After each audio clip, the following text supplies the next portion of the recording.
I wish to make some taxonomic clarifications with respect to three political forces striving to chain up the whole of humanity to provide motive power for this or that private yacht,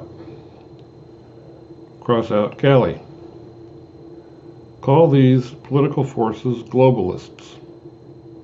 There are three of them. They intermix on the street and in the office.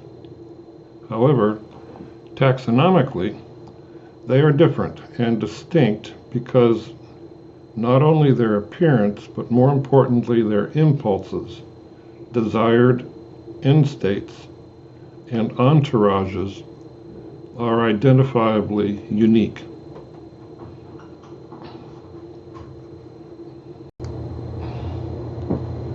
One set of globalists comprises ecclesial, academic, and GO/NGO officials appointed, hired, or elected.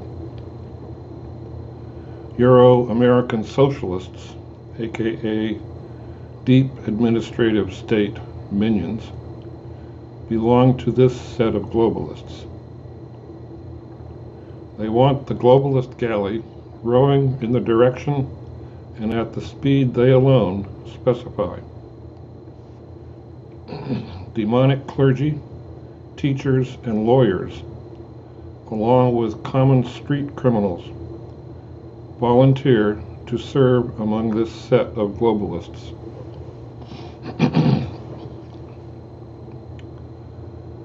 One set of globalists comprises so-called transnational bankers, industrialists, and merchants. Chicoms and their counterparts in Europe, the Middle East, the Americas, Africa, and Asia belong to this set of globalists.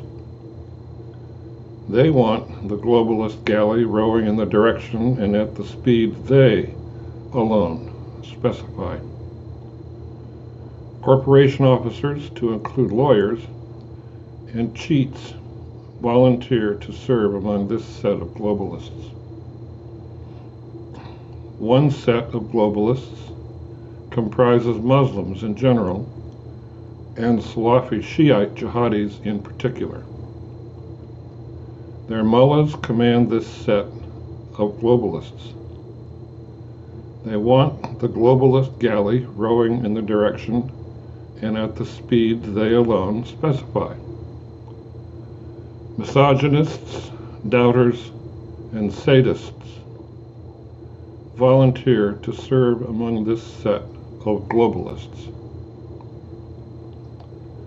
Although all three of these political forces are globalist, all want to rule the world, or more to the point, consume its wealth, all three are selfish.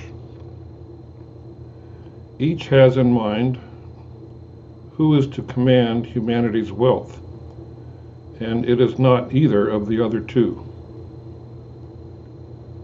The relative puissance of these sets of globalists is remarkable. Most puissant are Muslims, because they are willing to go for the knife in the first rather than a later instance. Next most potent, puissant, are ecclesial, academic, and GO/NGO officials, aka deep administrative state minions, in that order descending, because their hands control the deployment of national and, they imagine, by implication, transnational penal authority, which includes taxing authority.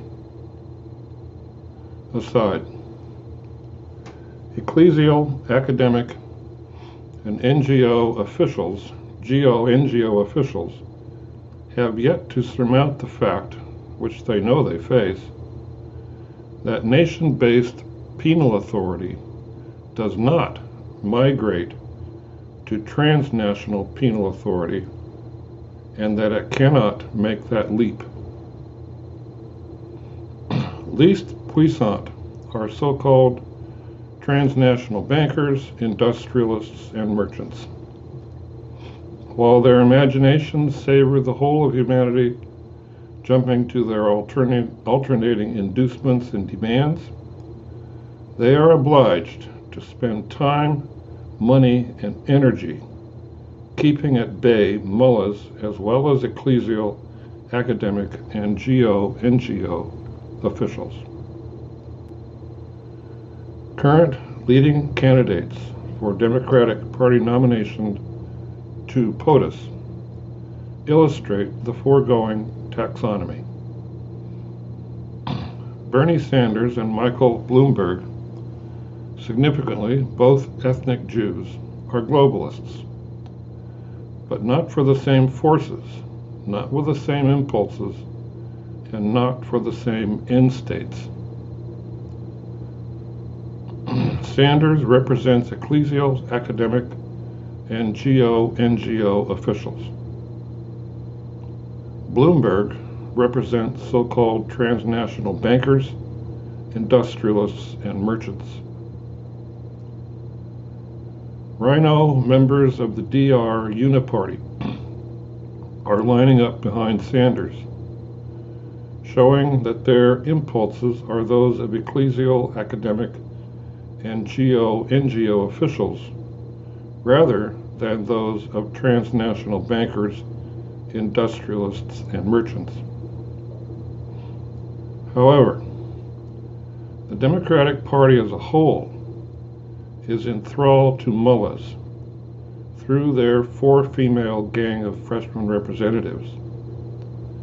A bizarre phenomenon, but there it is.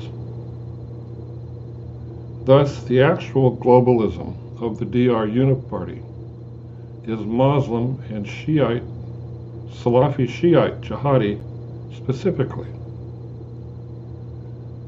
The globalism of Democrats and rhinos is Muslim.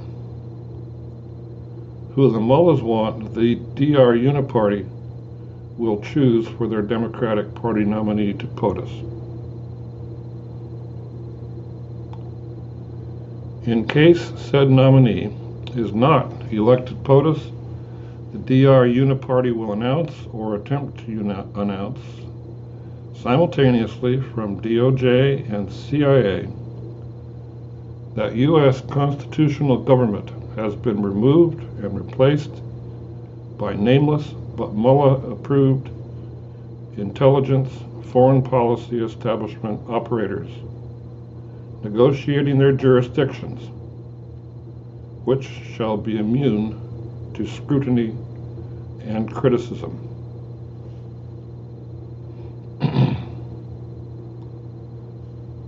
The number of thoughts, words, and deeds available to humankind is finite and small.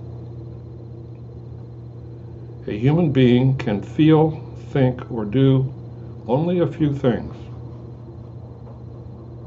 Be aware of those, or at least many of them, and one has just about any situation figured out in principle before one even reaches it. It requires no superior intelligence to figure out in general, if not always in specifics, what is happening in any given situation. Moreover, each of us has raw intellect sufficient to penetrate the meaning of any situation into which we walk or are thrown. God tests us not beyond our abilities. Impartial observation starts the process of understanding. Bringing an ideology to a cognitive exercise guarantees cognitive failure in the exercise. Come clean to a problem or a situation, and it will come clean to one.